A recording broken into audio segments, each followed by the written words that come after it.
estoy usando una cuenta anónima por razones obvias, con ciertos detalles modificados para preservar la privacidad. Me llamo María, tengo 38 años, y necesito sacarme esto del pecho. ¿Conocéis esas dinámicas familiares en las que un hijo nunca hace nada mal y el otro parece invisible? Pues bienvenidos a mi vida. Todo era relativamente normal hasta que tenía 8 años. Era hija única y, aunque mis padres no eran precisamente cariñosos, estaban presentes. Mi madre me ayudaba con los deberes y mi padre a veces me llevaba a pescar al lago de Sanabria. No éramos la familia perfecta, pero estábamos bien. Hasta que llegó la noche que lo cambió todo. Recuerdo a mi tía Carmen llegando a las 2 de la madrugada y diciéndome que hiciera una maleta porque mamá estaba en el hospital. Mi hermana, Isabel, venía en camino, pero algo estaba mal, debía nacer dentro de 2 meses. Las siguientes semanas fueron un torbellino de visitas al hospital y susurros entre adultos. Isabel era diminuta, parecía una muñeca de juguete, pero estaba rodeada de tubos y cables. No me dejaban tocarla ni acercarme demasiado. Fue la primera vez que sentí un muro invisible levantarse entre mi familia y yo. Cuando por fin llevaron a Isabel a casa, todo se transformó en una especie de burbuja esterilizada. Mamá se obsesionó con los gérmenes, desinfectante industrial, estaciones de gel en cada habitación, limpieza constante. El olor de lejía todavía me provoca ansiedad hoy en día. Pero lo peor fue otra cosa, cada vez que yo mostraba el más mínimo síntoma de resfriado, me enviaban inmediatamente a casa de la abuela Rosa o de la tía Carmen. ¿Un estornudo? Haz la maleta. ¿Un poco de tos? Directa con la abuela. Al principio me parecía divertido, la abuela Rosa me hacía galletas, y la tía Carmen tenía una increíble colección de libros de misterio que devoraba uno tras otro. Pero los niños no son tontos. Con el tiempo comprendí lo que realmente pasaba, yo no estaba siendo cuidada, sino apartada como una amenaza. Como si mi mera existencia pudiera poner en peligro a mi adorada hermanita.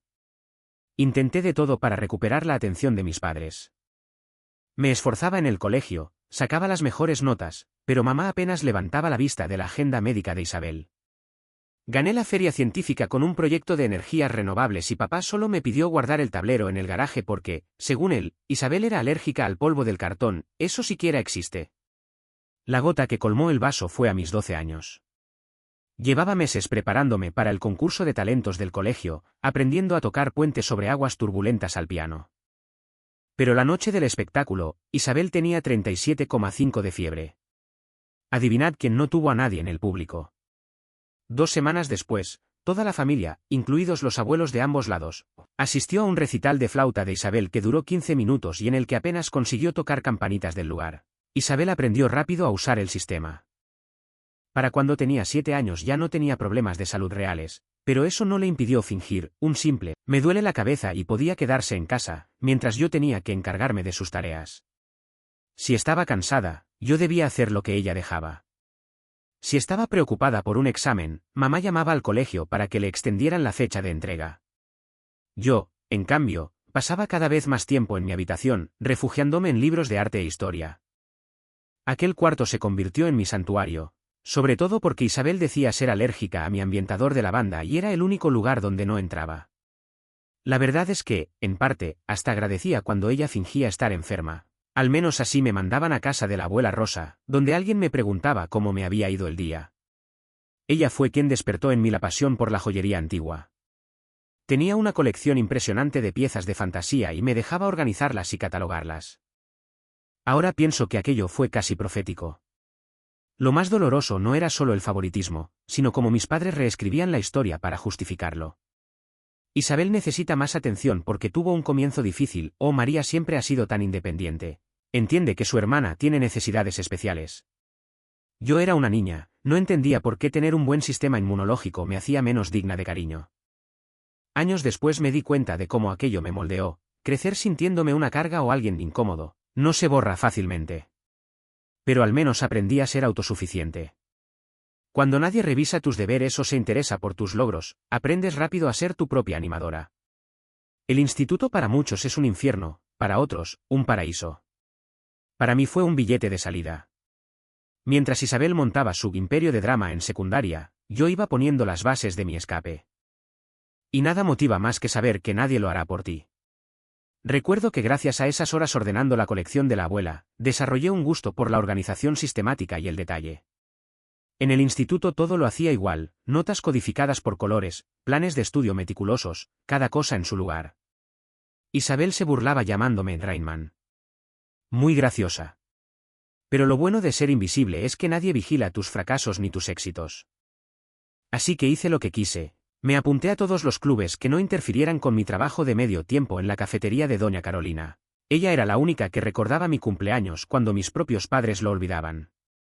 Equipo de debate, visto grueso negro. Presidenta de la Sociedad Nacional de Honor, visto grueso negro. Editora jefa del periódico escolar, visto grueso negro. Fue en el debate donde encontré mi voz. Nada se comparaba con destrozar un argumento manteniendo la calma absoluta. También aprendí a negociar, habilidad que años después me salvaría la vida. Gané 2 campeonatos estatales, aunque mis padres no asistieron porque Isabel tenía partidos de fútbol. Ni siquiera jugaba, estaba en el equipo C y la dejaban en el banquillo. El tercer año fue el más intenso, hice el SAT y saqué la puntuación perfecta, 1600. Menos del 1% lo logra. Pasé 20 minutos mirando la pantalla convencida de que era un error. Corrí a contárselo a mis padres. Mamá estaba ayudando a Isabel con sus deberes de inglés. Mamá, mira. He sacado la puntuación perfecta en el SAT. Qué bien, cariño, pero habla más bajo, que Isabel se concentra. Tiene un examen mañana. Isabel levantó la vista y soltó con sarcasmo. Claro, algunas tenemos que estudiar de verdad, señorita perfecta. Mamá, acariciándole la mano, añadió. No te preocupes, hija, cada una aprende de forma distinta. Todavía guardo ese resultado impreso en algún cajón. Nunca lo colgaron en la nevera. En cambio, el CI de Isabel en inglés ocupó el centro, adornado con un imán de "Estamos tan orgullosos de ti". El proceso de solicitudes universitarias fue todo un reto. Me presenté a 15 universidades sin contarle nada a nadie. Escribí mis ensayos, reuní mis cartas de recomendación y hasta completé yo sola la solicitud de ayuda financiera. Mi verdadero apoyo fue el orientador académico, el señor Chen, que me dejaba quedarme después de clase para resolver papeleo porque mis padres estaban demasiado ocupados ayudando a Isabel. Y entonces empezaron a llegar las cartas de aceptación, Harvard, Yale, Princeton, Michigan, y todas con beca completa. Guardaba las cartas en una caja con llave bajo la cama, porque si Isabel las encontraba seguro inventaba algún drama para que mis padres dijeran que no podía irme. El día que recibí la beca total de Michigan, Isabel entró en el equipo juvenil de animadoras. ¿Adivinad cuál de las 2 noticias se celebró con una cena familiar? Correcto, la suya. Yo cené macarrones instantáneos en mi cuarto mientras mis padres la llevaban a un restaurante italiano. Pero esa beca era mi boleto dorado, matrícula, alojamiento, libros, todo pagado. Por fin podía salir de esa casa donde siempre era invisible o incómoda. Cuando llegó el sobreoficial de la Universidad de Michigan, fui a mi rincón favorito de la biblioteca del pueblo, me senté junto a la ventana y lloré 1 hora entera. No de tristeza, sino de alivio. En la cena, con toda la calma del mundo, les dije. Me han aceptado en la Universidad de Michigan con beca completa. Papá respondió. ¿Michigan? Pero está tan lejos, ¿y si Isabel te necesita? Mamá, sin levantar la vista del plato. No estarás esperando que ayudemos con los gastos, ¿verdad? Las competiciones de Isabel son carísimas. Isabel, riéndose. Genial. ¿Puedo quedarme con tu cuarto? Necesito espacio para mis vídeos de TikTok. Ese verano trabajé turnos dobles en la cafetería de Doña Carolina para ahorrar algo. Ella, que tenía un corazón enorme, me daba propinas extras y siempre me enviaba a casa con tarta sobrante. También me enseñó algo vital, a distinguir a la gente auténtica de los farsantes. En la vida, igual que en los restaurantes, los que más ruido hacen suelen ser los que menos tienen que decir, me repetía. El día de la mudanza a Michigan, mis padres no fueron porque, sorpresa. Isabel tenía otra competición.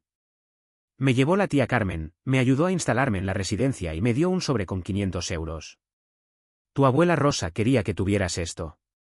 Está tan orgullosa de ti, me dijo. Más tarde supe que la abuela había estado guardando ese dinero de su pensión durante meses. Aquella primera noche en la residencia me prometí crear una vida tan buena que nadie pudiera volver a ignorarme. No por venganza, ni por demostrar nada a mi familia, sino por la niña de 8 años que siempre era enviada fuera por estornudar. La universidad fue un torbellino de noches en vela, ramen instantáneo y una deliciosa independencia. Me gradué summa cum laude de la Universidad de Michigan.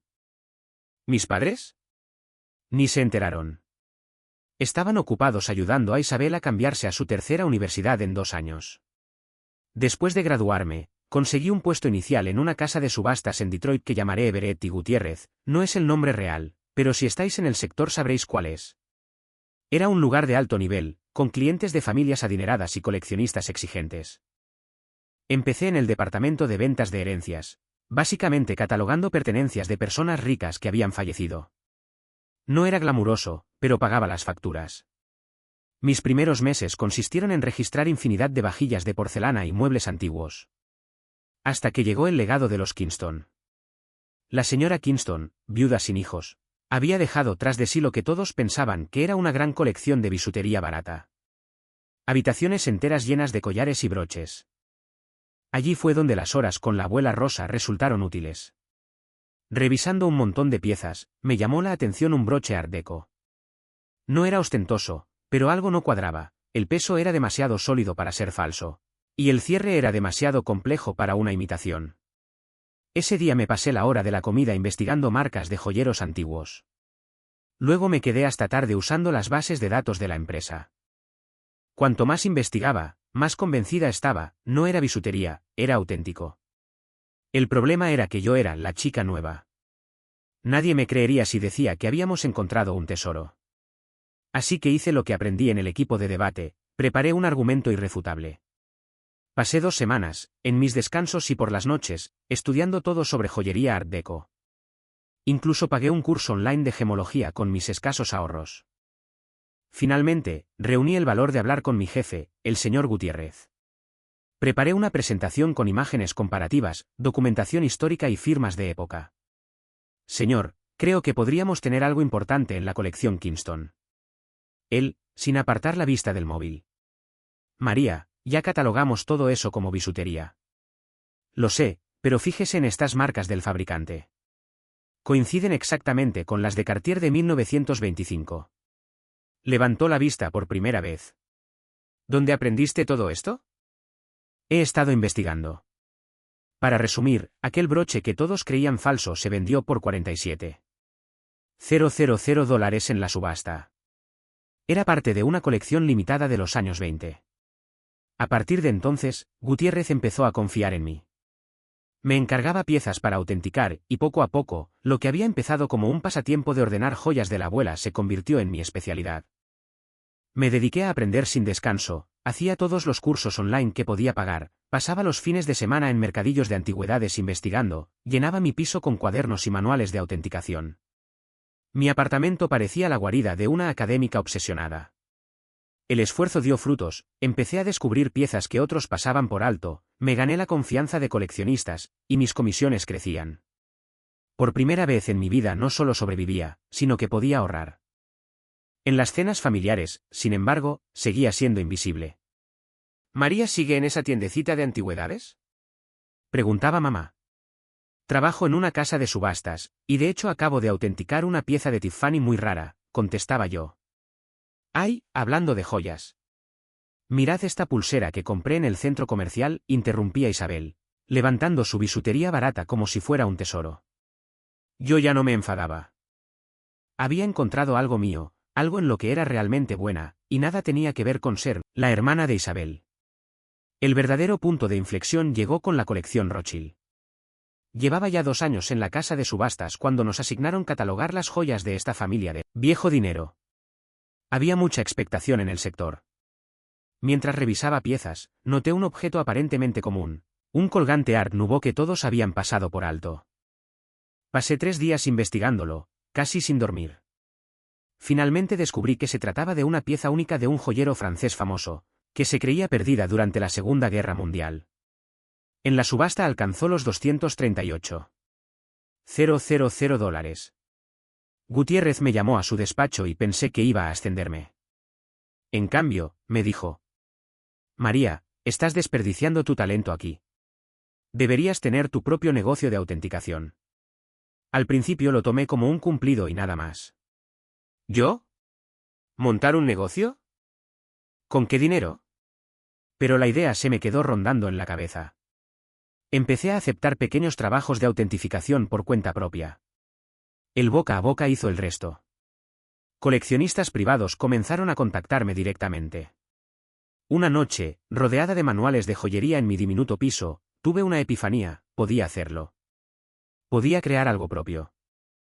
Hice lo que muchos llamarían una locura: pedí un préstamo usando mi coche como garantía, vacié mis ahorros y alquilé un despacho minúsculo sobre un restaurante chino. El alquiler era barato porque olía siempre a pollo al estilo Kung Pao y el wifi solo funcionaba junto a la ventana. Pero era mío. Los primeros meses fueron aterradores. Me despertaba a las 4 de la mañana sudando, calculando cuántos meses me quedaban antes de arruinarme. Mi oficina consistía en una mesa de segunda mano, una silla rescatada de la calle, bien limpiada, claro, y poco más. Pero en el mundo de la joyería de alta gama, la reputación lo es todo. Y yo ya tenía contactos gracias a la casa de subastas. Empecé con clientes pequeños, anticuarios locales que necesitaban confirmar piezas. Mis tarifas eran más bajas que las grandes instituciones, pero mi nivel de detalle empezó a ser reconocido.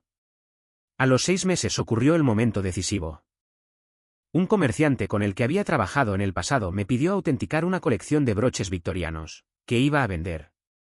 Pasé 2 semanas enteras analizando cada pieza, durmiendo apenas.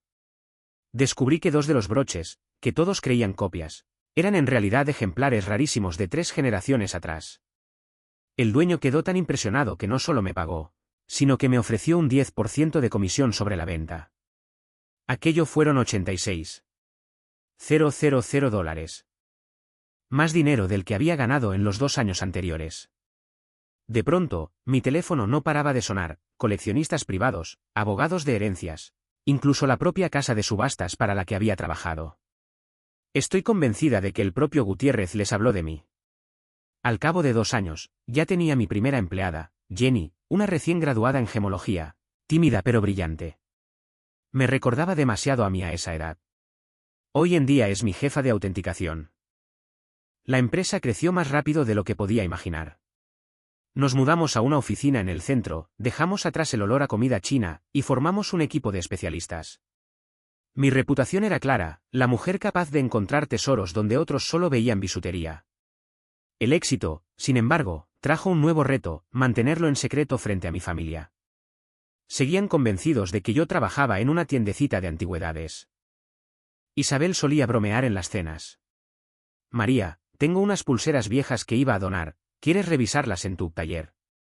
Yo, que esa misma mañana había autenticado una pieza de Fabergé valorada en 1,2 millones, solo respondía: claro, tráelas, y las miró. Mamá me presentaba a sus amigas como mi otra hija, la que se dedica a joyas viejas o algo así. Mientras tanto, yo ya había salido en un artículo de Forbes, aunque bajo el nombre de mi empresa, sin aparecer mi cara. Con el tiempo, aquello se convirtió casi en un juego secreto conmigo misma. Me presentaba a las cenas de domingo con ropa sencilla de Target, mientras debajo del abrigo llevaba piezas auténticas de Harry Winston que nadie notaba. Una vez Isabel se pasó 20 minutos presumiendo de su reloj Michael Kors de 200 euros, mientras yo llevaba un Patek Philippe Vintage que valía más que su coche. Nadie se dio cuenta. En el 5.º año ya teníamos oficinas en Detroit, Chicago y Nueva York. Yo pasaba más tiempo en aviones que en mi propia cama. Nuestra reputación era impecable, discreción absoluta, lo que atraía a clientes muy ricos que no querían publicidad sobre sus joyas. El dinero era enorme, pero mantuve un estilo de vida relativamente sencillo. Compré una buena casa en un barrio agradable, un coche de gama alta pero sin ostentación. Donde sí invertí fue en mi oficina personal, equipos de autenticación de última generación, una cámara acorazada diseñada a medida, un sistema de seguridad que haría envidiar a Fort Knox. Paradójicamente, mi familia pensaba que era frugal, que vivía casi al día. Mamá comentaba a menudo: qué dulce es María, ayudando siempre con lo poco que tiene, seguro que come ramen para poder echarnos una mano. La verdad era muy distinta. Hacía poco había validado una colección que me había dejado más comisión que la hipoteca de mis padres en 10 años. Pero cuanto más éxito tenía, más difícil era explicarles la verdad. Es como intentar describir el color a alguien que solo ha visto en blanco y negro. Para ellos, yo siempre sería la hija invisible. Aún así, seguía yendo a las cenas de domingo. Me sentaba frente a un guiso demasiado cocido, mientras Isabel acaparaba la conversación con historias de su trabajo en marketing, casi siempre anécdotas ridículas como haber llevado el café a su jefe sin derramarlo. Un domingo en particular nunca se me olvidará. Esa tarde había cerrado una transacción enorme, autentiqué una pieza de Cartier que llevaba 40 años olvidada en una caja de seguridad. La comisión era de 7 cifras. Fui directamente de la reunión a casa de mis padres, todavía eufórica. Mamá, mirándome de arriba abajo, comentó: «Cariño, ¿estás bien? Esa ropa parece algo gastada». «Ya sabes, intento ahorrar», le respondí, con un jersey de cachemira de 3,000 euros que había elegido precisamente por lo discreto. Isabel intervino con sorna. «Si hubieras conseguido un trabajo de verdad en lugar de jugar con joyitas viejas». «Papá, serio». «Isabel, sé amable. No todos pueden ser tan exitosos como tú». Casi me atraganto de la risa con el estofado. Fue en esa época cuando empecé a enviar transferencias anónimas a mis padres. La tía Carmen me contó que estaban teniendo problemas para pagar los préstamos universitarios de Isabel y algunas facturas médicas. Mamá incluso mencionó que quizá tendrían que vender la casa. A pesar de todo, esa seguía siendo la casa donde crecí, y no podía permitir que la perdieran. Así que inicié un depósito mensual de 5,000 dólares a su cuenta. Cuando me preguntaban, decía que vivía con arroz y frijoles, que lo sacaba de mis pequeños ahorros. Ellos prefirieron creer que parte del dinero venía de la tía Carmen o de algún otro familiar. Isabel, por supuesto, se atribuyó el mérito. Gracias a mí, todos en la familia se animaron a ayudar, decía. Lo irónico era que probablemente se gastaba ese dinero en bolsos. Llegaba a las cenas con bolsos de marca diciendo que eran chollos de outlet, cuando yo podía reconocer un Gucci auténtico a 20 metros. Sus vacaciones de lujo y sus fotos en Instagram no dejaban lugar a dudas. Pasaron los meses y mamá me llamó llorando. «Tu hermana quiere hacer un MBA en una universidad privada. No podemos costearlo. ¿Podrías aumentar tu ayuda?», le sugerí. «Quizá Isabel podría mirar universidades estatales, tienen buenos programas también». «Ay, hija, no entiendes, tu hermana necesita mantener ciertos estándares», me respondió mamá. Al final aumenté la transferencia mensual a 7,000 dólares. Mis cuentas apenas lo notaban, pero me dolía ver cómo felicitaban a Isabel por esforzarse en su educación, mientras creían que yo vivía en la miseria para sostenerla. Lo más irónico fue que, poco después, me invitaron como ponente a esa misma escuela de negocios donde Isabel quería matricularse. El decano me pidió dar una charla sobre autenticación de bienes de lujo y crecimiento empresarial. Inventé una excusa para no ir a la cena familiar ese domingo. Ellos nunca supieron que estaba dando conferencias en universidades de prestigio. Mi vida era como la de una superheroína con identidad secreta, entre semana dirigía una empresa millonaria, pero los domingos volvía a ser María, la hija decepcionante que trabajaba en una tiendecita. Y entonces llegó Acción de Gracias. 2 semanas antes, mamá me llamó llorando. Tenía una hernia discal y decía que no podía encargarse de cocinar para 20 invitados. «No te preocupes, yo me encargo de la comida este año. La haré traer de catering». «Ay, hija. Eso es carísimo, no podemos permitirlo». «Tranquila, lo tengo todo planeado», le aseguré. Organicé todo con una empresa de catering de alta gama que suelo usar en eventos de negocio. Prepararon un menú espectacular, de esos que hacen preguntarte por qué alguien pierde tiempo cocinando en casa. Costó más de lo que mis padres creían que yo ganaba en 2 meses, pero me daba igual. El día de Acción de Gracias me llevé también el portátil, debía supervisar una subasta online en Hong Kong, donde se vendía un collar Art Nouveau que estaba autentificando para un cliente. Todo salió perfecto, la comida llegó puntual, cada plato mejor que el anterior. Isabel, como no, tuvo que comentar. «¿Relleno comprado en tienda?». «El de mamá es mucho mejor». Mamá pedía perdón a todos por no haber cocinado, aunque los invitados disfrutaban cada bocado. Isabel se cayó en cuanto probó las coles de Bruselas glaseadas con sirope de arce, que costaban más por plato que su compra semanal entera. Yo me ausenté un rato para revisar la subasta desde mi antigua habitación, que seguía igual desde el instituto. Mientras tanto, la de Isabel había sido remodelada 3 veces. Y allí fue donde todo explotó. Había dejado el portátil abierto con mi programa de autenticación corriendo y varias pestañas abiertas. Contratos en curso, balances de cuentas, reportes de beneficios. Entró Isabel sin llamar, como siempre, buscando un cargador. Cuando vio la pantalla, se le iluminó la cara con esa sonrisa venenosa que solo ella sabe poner. Bueno, ¿qué tenemos aquí?, susurró. Antes de que pudiera reaccionar, agarró mi portátil y salió corriendo hacia el comedor. Vamos a ver todos qué trabajo importante hace María en Acción de Gracias, gritó con tono triunfal.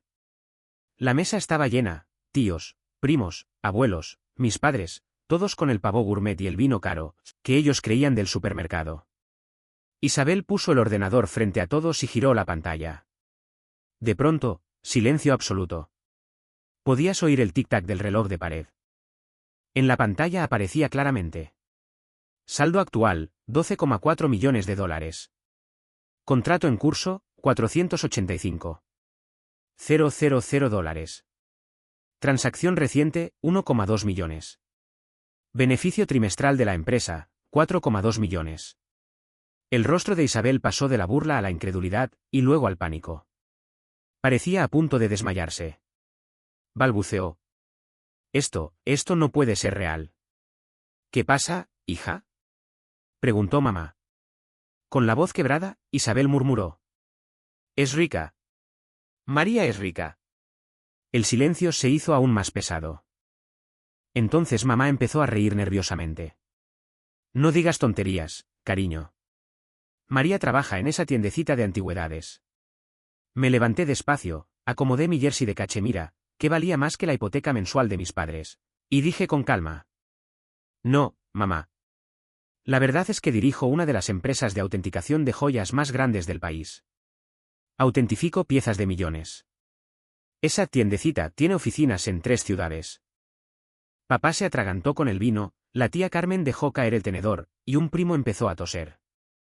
El rostro de mamá cambió del rojo al morado. Se puso de pie tan rápido que la silla cayó al suelo. ¿Cómo es posible que tengas millones y nos hayas dejado sufrir?, gritó. ¿Sufrir?, respondí yo, conteniendo la rabia. Os envío $7,000 cada mes.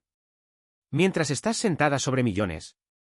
Tu hermana tiene préstamos que pagar. Chilló mamá, señalando a Isabel. Y ahí estaba, ningún felicidades, ningún estamos orgullosos de ti. Solo exigencias, solo reproches. Isabel rompió a llorar, diciendo que la había traicionado por no contarle nada, que ella merecía parte. Papá se unió al coro. Somos tus padres, te criamos. ¿Cómo puedes ser tan egoísta? Entonces exploté. Años de ser ignorada, de recibir migajas de atención, de ver cómo cada logro era borrado, todo salió de golpe. ¿Criarme? Me mandabais a casa de la abuela cada vez que estornudaba. Os perdisteis cada premio, cada concurso, cada nota perfecta porque Isabel no podía quedarse atrás. No ahorrasteis un céntimo para mi universidad, pero sí endeudasteis todo por la suya. Y ahora os enfadáis porque construí algo por mi cuenta. Los gritos llenaron el comedor. Mamá vociferaba sobre obligaciones familiares, papá me acusaba de desagradecida, Isabel pedía entre sollozos saber exactamente cuánto dinero tenía. Mientras tanto, los camareros del catering intentaban servir el postre, incomodísimos. Tomé mi portátil, recogí mi bolso Hermès, que mamá siempre había creído una imitación barata, y salí por la puerta. Detrás de mí aún escuché a mamá decir. Con ese dinero Isabel por fin podrá hacer su MBA, y quizá cambiar el coche. Me subí a mi BMW edición limitada, encendí el motor y, mientras el móvil empezaba a llenarse de notificaciones de mensajes, supe que mi vida ya no sería la misma. Las horas y días posteriores fueron como ver un huracán en cámara lenta. El huracán era mi familia y los escombros, mi paciencia. En cuanto llegué a casa, el teléfono no paraba de sonar, 47 llamadas perdidas en una hora, más de 200 mensajes. El grupo familiar de WhatsApp ardía. Mamá me escribió en progresión. 7:42, ¿cómo te atreves a marcharte de la cena familiar? 8:15, necesitamos hablar como adultos. 9:03, tu hermana merece una parte de tu éxito. 10:30, ya llamé a una inmobiliaria para mirar casas en un barrio mejor. 11:45, ¿por qué no contestas? Soy tu madre. Mientras tanto, Isabel se convirtió en una guerrera de redes sociales. Escribió un larguísimo post en Facebook. Mi hermana millonaria nos ocultó su fortuna mientras veía a su familia sufrir. La traición duele más que cualquier cosa. El muro de comentarios era un circo, primos lejanos, excompañeros de instituto que no veía hace 20 años, todos opinando sobre mi moralidad. Algunos decían que tenía que apoyar a mi familia, otros, que era una egoísta.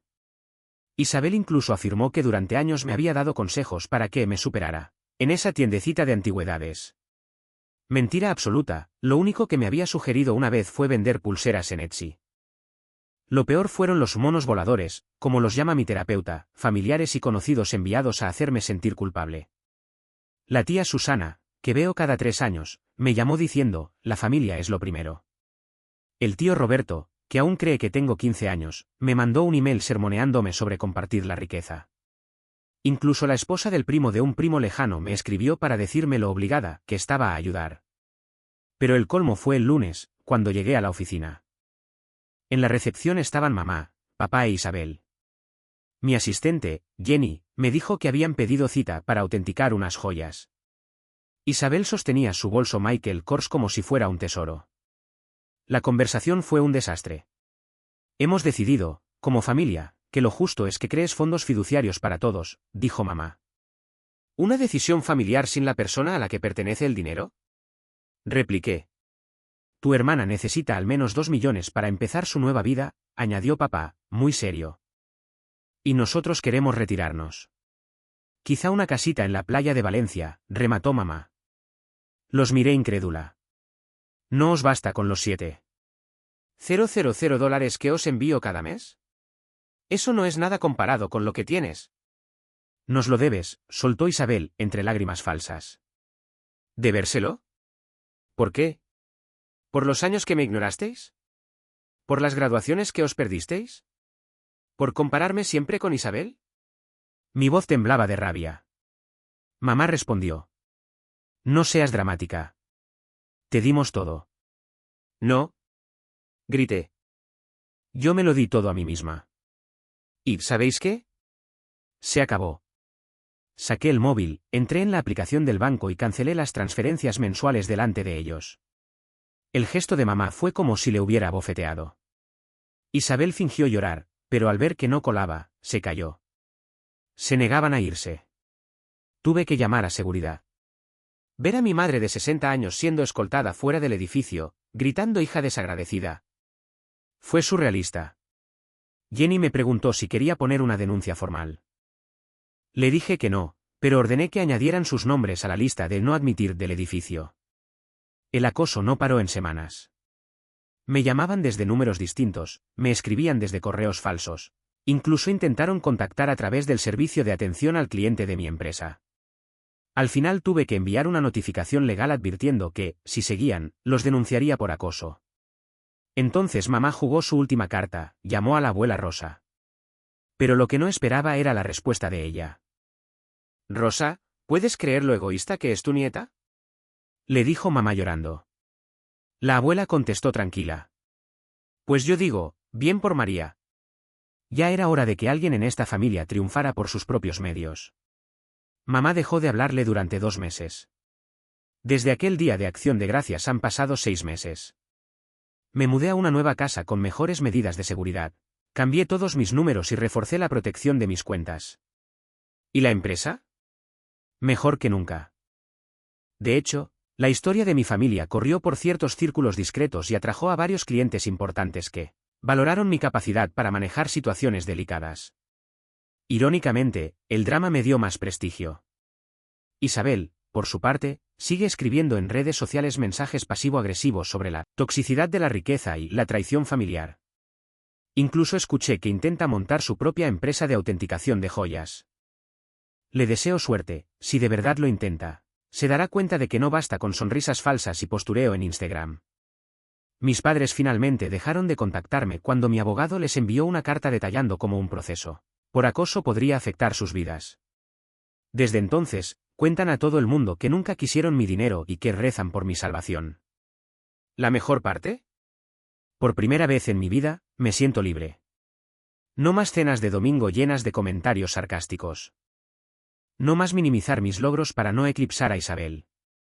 No más financiar sus caprichos.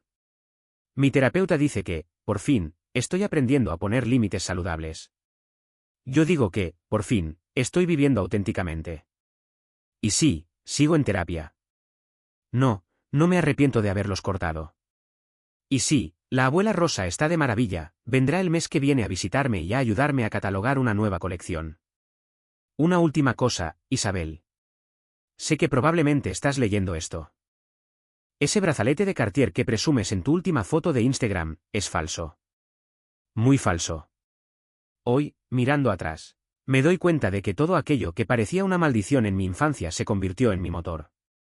Crecer siendo invisible me obligó a desarrollar una independencia férrea. No tenía aplausos en casa, así que aprendí a aplaudirme sola. No tenía apoyo para mis metas, así que construí las mías con mis propias manos. Mis padres y mi hermana siguen en su mundo de apariencias. Isabel continúa con sus publicaciones en redes, disfrazando envidia de filosofía de vida. Mis padres repiten a quien los escuche que nunca quisieron mi dinero y que solo rezan por mí. La diferencia es que ya no me afecta. No les debo explicaciones. En cambio, mi círculo ahora es diferente. Tengo un equipo de gente apasionada, profesionales que creen en lo que hacemos.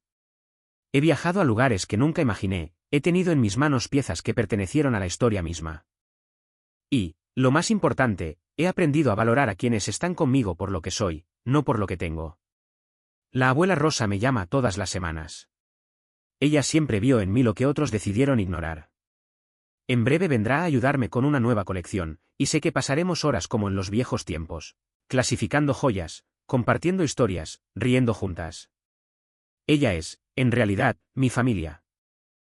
A veces pienso en aquella niña de 8 años que hacía la maleta cada vez que estornudaba porque podía enfermar a su hermana. Quisiera abrazarla y decirle, aguanta, un día serás tú la que decida a quién abrir la puerta y a quién cerrarla. No siento odio. No siento deseos de venganza. Lo único que siento es una paz inmensa por haber roto cadenas que me ataban desde hace décadas. He dejado atrás el papel de la hija desechable, de la hermana eclipsada. Ahora soy simplemente María, una mujer que encontró su voz, su camino y su libertad. ¿Y mi familia? Ellos eligieron su papel en mi historia. Yo elegí el mío, escribir un futuro donde no vuelvo a ser invisible. Porque al final, la verdadera riqueza no son los millones en la cuenta ni las joyas en la vitrina, sino la certeza de que, pase lo que pase, soy suficiente tal como soy.